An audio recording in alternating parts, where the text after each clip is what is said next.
Welcome back to our Week 1 episode of Football Friday Night. Technically Week 0, but whatever. It's the first week of It's the first week of action, yeah, so we're going to call it Week 1. We've gotten through most of our Georgia games. A few private school teams were in action as well. We'll get to those highlights in just a little bit. But in the Palmetto State, a premier matchup between two ranked teams, 5th-ranked Williston Elko in single A hosting 2A's 3rd-ranked team in Barnwell. Warhorses won convincingly 43-18 last year. First play of the third quarter here, Tyron Parker throws it away under pressure, gets a intentional grounding. Now it's 4th and 33 from the 35-yard line.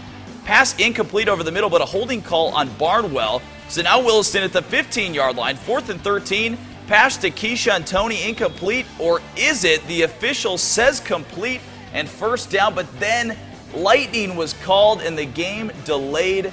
Barnwell would win impressively over Williston Elko 24-6. Bamberg Earhart won its region and only lost 2 games all of last season, both at the hands of Batesburg Leesville. The Red Devils opening up with Woodland tonight. First quarter, A.J. Williams fakes the handoff, fakes the photographer, keeps it, but he fumbles. So still in the first, Bamberg again with the football. The fumble this time, Cole Gageham.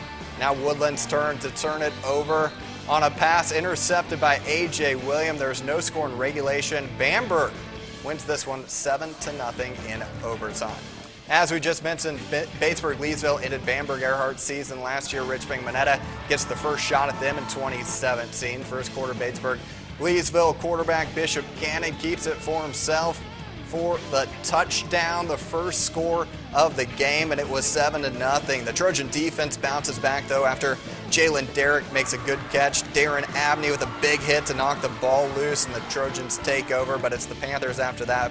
Cannon using some misdirection with the handoff to Tay Wilson. He walks it into the end zone to put the Panthers up 21-0, and Batesburg Leesville wins 40-16 over Ridge Spring Monetta. Well, in addition to several great teams around the CSRA, we have a ton of individual talent once again this season. Yeah, including 2-time All-CSRA player Mateo Durant of McCormick, a stud running back who is already committed to Duke. His Chiefs hosting Fox Creek. We picked this one up in the first quarter, no score. Dylan Walters rows out, throws it up for LeVar Fambro, who makes an incredible diving snag. Tremendous effort. Fox Creek, though, able to force a punt. Jontavius Butler back to receive it for the Preds. Now watch this. Takes it on the bounce. Shakes a man. This is one of the plays of the evening. Far sideline. And look at him go. He goes the distance. He's gone 80 yards for the touchdown. That made it 7-0 Fox Creek. Now, it's Walters once again. Man, he made some nice passes, and he had some great wide receivers. Mike Robinson this time comes down with it. But it's Fox Creek who hangs on for the win, 27-16 over McCormick. Antoine Hillary's Strom Thurmond Rebels at home against Saluda. The Rebels having to replace playmaker Tyrese Nick at quarterback. He's at South Carolina State now. Rebels up 21-0 now. This is their running back, Jaquan Edwards, ball to the left side. Nice big game. Same drive. They always have playmakers at quarterback. Nick gone, but Jaquan Harris keeps it up the middle for another nice gain. We'll stay on the same drive here. This time Harris looking for Ty Johnson. Deep ball. Look at that play. Little yak yards, too, with the spin. And finally, it's Edwards. In for the touchdown for the Rebels. Strom Thurmond rolls 35-6. Aiken is one of a few teams in the area beginning a new era. J.W. Montgomery comes from Irmo to take over for Brian Neal as head coach. The Hornets hosting White Knoll in Week 1. We pick it up in the second quarter. Caleb Shelton airs one out for Clayton Lindsay. He catches it in stride, walks into the end zone. White Knoll was up 13-0.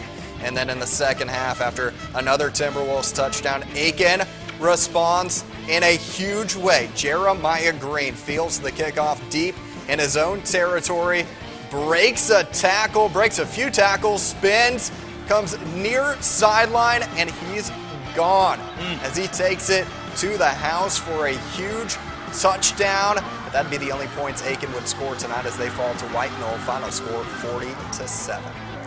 Well, that will do it for our games in South Carolina tonight. Yeah, but we have a lot more to get to, and including in South Carolina, our game night live game. That's where we're going to head to next in Petticoat Junction for the latest edition of Silver Bluff and South Aiken. Those highlights next on Football Friday Night.